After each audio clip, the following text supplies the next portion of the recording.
নারী যদি ৮ ঘন্টার পরিবর্তে ৫ ঘন্টা কাজ করতে বাধ্য হয়, তাহলে তাদের বাকি কর্ম ঘন্টার টাকাটা কে দিবে?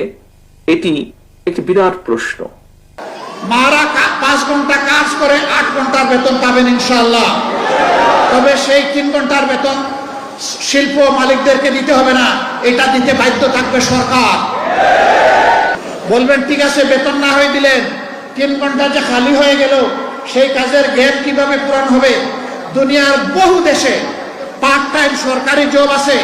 অনেক মহিলা ৮ ঘন্টা সময় দিতে পারবে না, বাসার বাইরে তার বাচ্চা আছে, সংসার আছে, এই জন্য জব ছেড়ে দেয়। তারা যখন দেখবে ৩ ঘন্টারও আমার একটা সুযোগ আছে, বলবে ঠিক আছে, সেই ৩ ঘন্টা আমি আমার প্রয়োজন পূরণ করে আসি। এখানে জব আরো বেড়ে যাবে, একজনের সাথে আরো অর্ধজন যুগ হয়ে যাবে। সুতরাং আগে যদি ১০০ জন জব পেয়ে থাকে, এখন ১৫০ জন পাবে ইনশাআল্লাহ।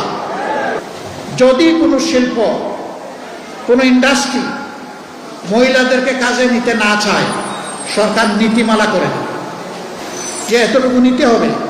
কেউ যদি না আসে, পুরুষ দিয়ে পূরণ করে, অসুবিধা নেই। আবার মহিলাদের মাঝে, নারীদের মাঝে কেউ যদি বলেন যে আমি ৮ ঘন্টা কাজ করেই ৮ ঘন্টার বেতন নিতে চাই, তাকে সম্মানিত করা হবে বাড়তি ইনশাআল্লাহ।